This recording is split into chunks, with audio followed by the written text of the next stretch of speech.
आज का टॉपिक है प्रमुख यूनेस्को विरासत स्थल। तो इसमें है अजंता का अजंता की गुफाएं। तो इसके स्थान कौन सा है? महाराष्ट्र में औरंगाबाद के पास वाघोरा नदी के किनारे। कहाँ? अजंता कहाँ है? महाराष्ट्र के औरंगाबाद के पास वाघोरा नदी के किनारे। किस नदी के? वाघोरा नदी के। कहाँ पर? महाराष्ट्र में औरंगाबाद के पास वाघोरा नदी के किनारे सह्याद्री पर्वतमाला में। कहाँ पर? सह्याद्री पर्वतमाला में। कहाँ पर? सह्याद्री पर्वतमाला में।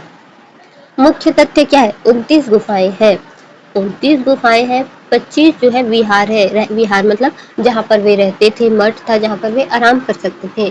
और चार क्या है? चैत्य है। चैत्य मतलब जहाँ पर वो प्रार्थना करते थे। सब लाइन से बैठकर वहाँ पर क्या करते थे? प्रार्थना करते थे। वहाँ पर बुद्ध की मूर्तियां भी थी। तो बीच में बुद्ध की मूर्तियां और उसके आसपास जो है बैठकर वो क्या करते थे? प्रार्थना करते थे। 200 BCE से 650 CE। अब संरक्षण हुआ मुख्यतः। तो एक बार रिवीजन कर लेते हैं शुरू से। अजंता की गुफा अवस्थिति क्या है? ये गुफाएं महाराष्ट्र के औरंगाबाद के पास वाघोरा नदी के पास सह्याद्री पर्वतमाला पश्चिम घाट में रॉक कट गुफाओं की एक श्रृंखला के रूप में है। यानी कि पत्थर था, उसको काटकर गुफा बनाया गया है। गुफाओं की संख्या इसमें कुल 29 गुफा है। सभी बौद्ध है। इसमें से 25 को विहार या आवासीय गुफा के रूप में, जबकि 4 को चैत्य या प्रार्थना हॉल के रूप में इस्तेमाल किया गया था। अब गुफाओं का विकास कब हुआ? तो गुफाओं का विकास 200 ईसा पूर्व से 650 ईस्वी के मध्य हुआ था। 200 ईसा पूर्व से 650 ईस्वी तक हुआ था। अब देखते हैं आगे। मुख्यतः संरक्षण कब हुआ था? मुख्यतः वाकाटक राजाओं के शासन में किया गया था। वाकाटक राजाओं के हरिसेना के प्रमुख थे, विशेष रूप से राजा हरिसेना। तो वाकाटक राजाओं में हरिसेना के द्वारा वाकाटक राजाओं में हरिसेना के द्वारा वाकाटक राजाओं में हरिसेना के द्वारा यात्रियों के विवरण में। तो चीनी यात्री आए थे यहाँ पर और उनका नाम था, पहले का नाम क्या था? फाहियान। पहले का नाम था फाहियान और दूसरे का नाम था वेनसांग। दूसरे का नाम था वेनसांग। तो इसमें संरक्षण किसने किया था? वाकाटक राजाओं के, जिसमें हरिसेन एक प्रमुख थे। संरक्षण में अजंता की गुफाओं बौद्धिक भिक्षुओं द्वारा उत्कीर्ण की गई थी। तो इस गुफा को बौद्ध के जो भिक्षुक थे उनके द्वारा ही किया गया था। अजंता की गुफाओं की जानकारी चीनी बौद्ध यात्रियों फाहियान यानी कि चंद्रगुप्त द्वितीय के शासनकाल के दौरान 380 से 415 ईस्वी और वेनसांग सम्राट हर्षवर्धन के शासनकाल के दौरान 606 से 647 ईस्वी के यात्रा वृत्तांतों में पाई जाती है।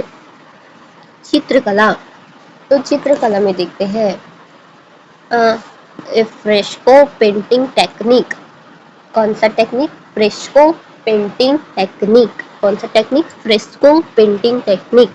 लाल रंग प्रमुख था। विषय क्या था? बुद्ध का जीवन। जातक टेल्स यानी कि जो जातक कथा होती है ना, उसके बारे में। और यूनेस्को ने इसे कब किया था? 1983 में विश्व धरोहर स्थल में किया गया था। इन गुफाओं में आकृतियों को फ्रेस्को पेंटिंग का उपयोग करके दर्शाया गया था। इन गुफाओं के चित्रों में लाल रंग की प्रचुरता किंतु नीले रंग की अनुपस्थिति थी, यानी कि नीले रंग कम पाए जाते थे। इन चित्रों में सामान्यतः बौद्ध और जातक कहानियों को प्रदर्शित किया गया। यूनेस्को स्थल इन गुफाओं को वर्ष 1983 में यूनेस्को ने विश्व विरासत स्थल घोषित किया था।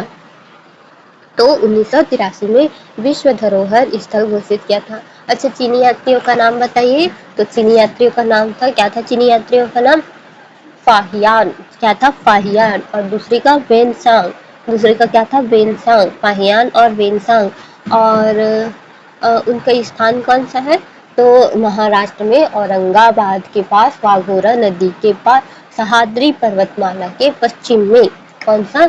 महाराष्ट्र में औरंगाबाद के पास वाघोरा नदी के पास सह्याद्री पर्वतमाला पश्चिम घाट में था। और कितनी गुफाएं थी? 29। 25 क्या थे? उनके रहने का स्थान था। और 4 क्या था? प्रार्थना था। तो प्रार्थना को चैत्य बोलते थे और जो रहते थे उसको विहार बोलते थे। अब देखते हैं एलोरा। तो एलोरा क्या है?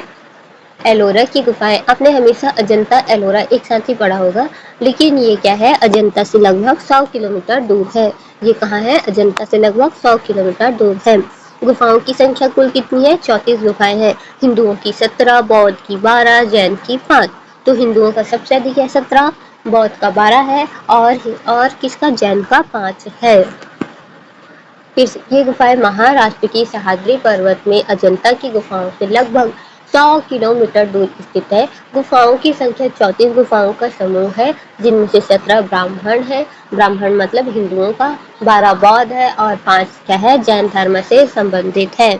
अब निर्माण काल देखते हैं। 5वीं से 11वीं शताब्दी संरक्षण संरक्षण किसके द्वारा किया गया है, तो इन गुफाओं का समूह जो है 5वीं से 11वीं शताब्दी के मध्य विदर्भ, कर्नाटक और तमिलनाडु के विभिन्न शिल्प संघों द्वारा विकास किया गया था। इनकी शुरुआत राष्ट्रकूट वंश मुख्यतः संरक्षण किसने किया था, राष्ट्रकूट वंश के शासकों के द्वारा संरक्षण किया गया था। संरक्षण किसने किया था, राष्ट्रकूट वंश के द्वारा उनका संरक्षण किया गया था। सबसे प्रसिद्ध मंदिर कौन सा है, कैलाश टेम्पल है। पूरा मंदिर एक ही चट्टान को काटकर बनाया गया है। 3 धर्मों का सह अस्तित्व है, भारतीय धार्मिक सहिष्णुता का उदाहरण है और 1983 में इसको भी विश्व विरासत स्थल में घोषित किया गया है। तो इन गुफाओं के समूह 5वीं से 11वीं शताब्दी के मध्य विदर्भ, कर्नाटक, तमिलनाडु के विभिन्न शिल्पी संघों द्वारा विकसित किया गया था।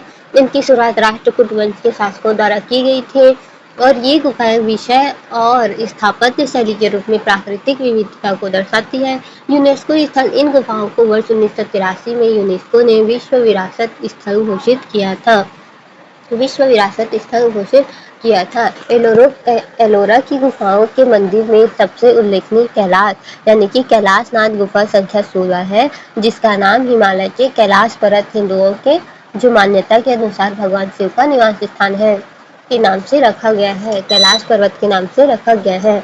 एलोरा की बौद्ध, ब्राह्मण और जैन गुफाओं के मध्य भारत में पैठण से उज्जैन जाने वाले व्यापारिक मार्ग पर बनाई गई है। उज्जैन जाने वाली व्यापारिक मार्ग पर बनाई गई है और 1983 में यूनेस्को द्वारा इसे घोषित किया गया है।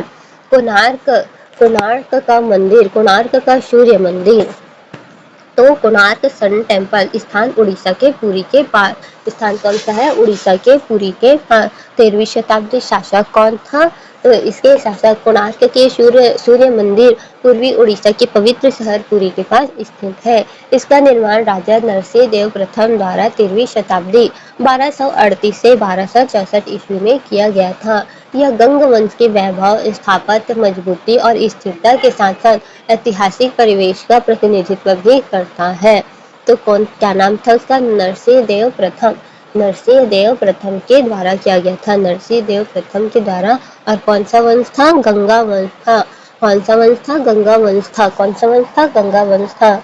और मंदिर सूर्य देव के रथ के आकार में है। तो ये मंदिर क्या है, एक विशाल रथ के आकार में बनाया गया है। यह सूर्य भगवान को समर्पित है।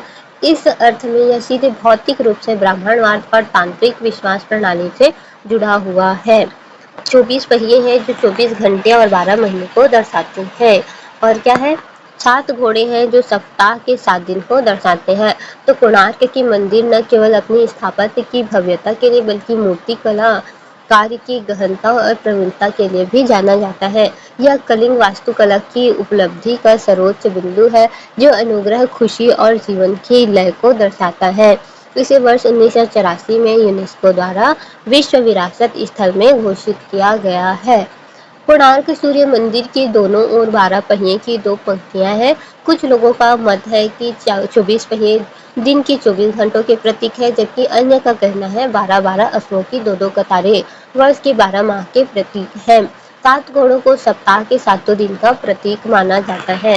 समुद्री यात्रा करने वाले लोग इस समय में इसे ब्लैक पैगोडा कहते थे, क्योंकि ऐसा माना जाता था कि जहाजों को किनारे की ओर आकर्षित करता है और उनको नष्ट कर देता है।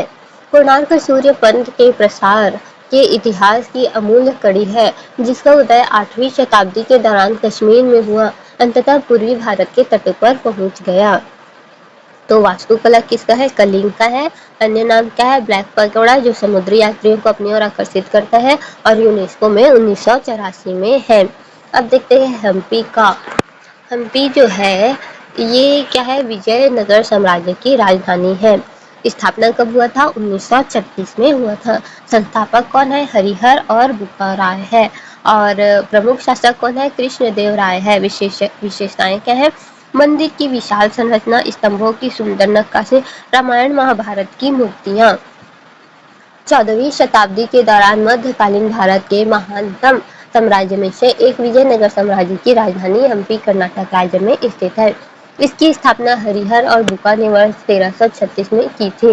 यूनेस्को वर्ष 1986 का विश्व विरासत स्थल के रूप में वर्गीकृत किया है। विश्व का सबसे बड़ा ओपन एयर संग्रहालय भी है। हम्पी उत्तर में तुंगभद्रा नदी और अन्य 3 ओर से पथरीले ग्रेनाइट के पहाड़ों से घिरा हुआ है। हम्पी के 14वीं शताब्दी के भाग्य विशेष यहाँ लगभग 26 वर्ग किलोमीटर के क्षेत्र में फैले हुए हैं। विजयनगर शहर के स्मारक, जिन्हें विद्या नारायण संत के सम्मान में विद्यासागर नाम से भी जाना जाता है, तो इन्हें क्या किया जाता है, विद्यासागर नाम से भी जाना जाता है। और क्या किया जाता है, सम्मान में विद्यासागर के नाम से जाना जाता है। वर्ष 1336 में 1570 ईस्वी के बीच हरिहर प्रथम से लेकर सदाशिव राय आदि राजाओं ने बनाया था। यहाँ पर सबसे अधिक इमारतें तुलु वंश, कौन सी वंश, तुलु वंश, और तुलु वंश के महान शासक कृष्णदेवराय, तुलु वंश के महान शासक कृष्णदेवराय ने बनाई है। हम्पी के मंदिरों को उनकी बड़ी विमानों, पुष्प अलंकरण, स्पष्ट नक्काशी, विशाल खंभों, भव्य मंडपों एवं मूर्ति कला तथा पारंपरिक चित्र निरूपण के लिए जाना जाता है, जिनमें रामायण और महाभारत के विषय भी शामिल हैं। तो इसमें क्या है, रामायण और महाभारत के विषय भी शामिल है। हम्पी के जो मौजूदा क्या बोल सकते हैं, हम्पी के मंदिरों में उनकी बड़ी इबादतों में हम्पी के मौजूदा विट्ठल मंदिर विजयनगर साम्राज्य की कलात्मक शैली का उत्कृष्ट उदाहरण है। कौन सा मंदिर, विट्ठल मंदिर। एक पत्थर से निर्मित देवी लक्ष्मी और नरसिंह तथा गणेश जी की मूर्ति अपनी विशालता एवं भव्यता के लिए उल्लेखनीय है। यहाँ स्थित जैन मंदिरों में कृष्णदेव मंदिर, पट्टाभिराम मंदिर, हजारा राम मंदिर, रामचंद्र और चंद्रशेखर मंदिर प्रमुख है।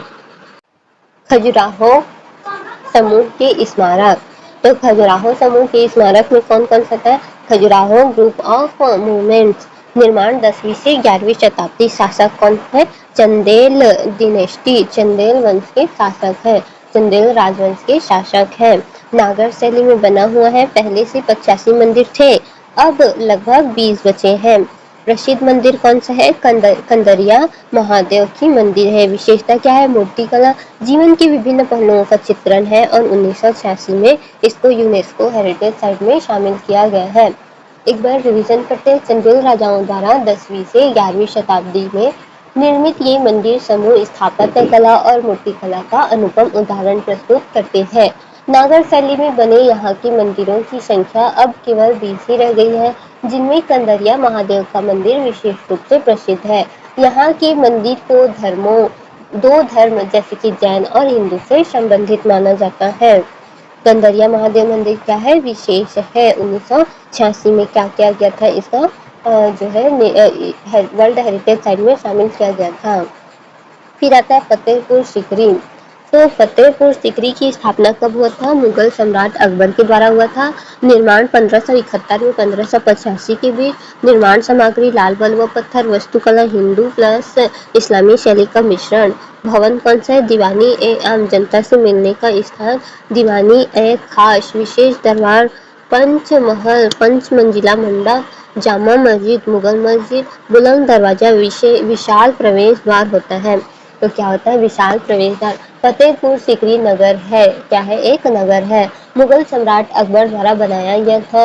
यह उत्तर प्रदेश के आगरा जिले में स्थित है। 1572 में गुजरात विजय के बाद अकबर ने इसका नाम फतेहपुर सीकरी विजयनगरी रखा और 1572 से 1585 ईसा तक फतेहपुर सीकरी पूरी तरह बनकर तैयार हो गया और इस नगर का वास्तुकार वहाउद्दीन था। फतेहपुर सीकरी की निर्मित सभी इमारतें मुख्य रूप से लाल पत्थर की बनी हुई है और केवल सजावट के लिए या किन्हीं अंश के लिए क्या किया गया है, जोर देने के लिए इसमें सफेद संगमरमर का प्रयोग किया गया है।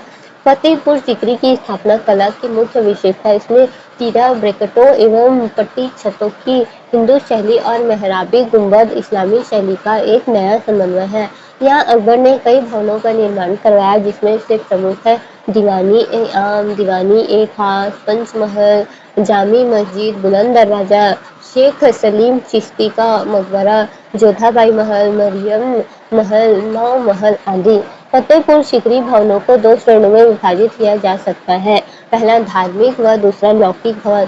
धार्मिक भवनों में जामा मस्जिद प्रमुख है। लौकिक भवनों में महान प्रशासनिक कार्यकाल, सराय तथा मंडप आदि जाते हैं। प्रशासकीय भवनों में दफ्तरखाना और दीवानी-ए-खास विशेष रूप से उल्लेखनीय है। आवासीय भवनों व महलों में जोधाबाई का महल, बीरबल की कोठी, मरियम की कोठी एवं पंचमहल अधिक सुंदर है। तो क्या है, पंचमहल अधिक सुंदर है। याद कैसे रखेंगे, अजंता जो है 1983 को, एलोरा जो है 1983 को, कर्नाटक 1984 को, हम्पी 1986 को, खजुराहो 1986 और फतेहपुर सीकरी। अजंता कब है, 1983, अजंता एलोरा 1983, फिर बीच में आता है कोणार्क, तो कोणार्क 1986, फिर आता है हम्पी, खजुराहो और फतेहपुर सीकरी, ये कब आता है 1986। हम्पी, खजुराहो और फतेहपुर सीकरी ये कब आता है 1986 में आता है। तो पीवाईक्यू देखेंगे इसके बाद।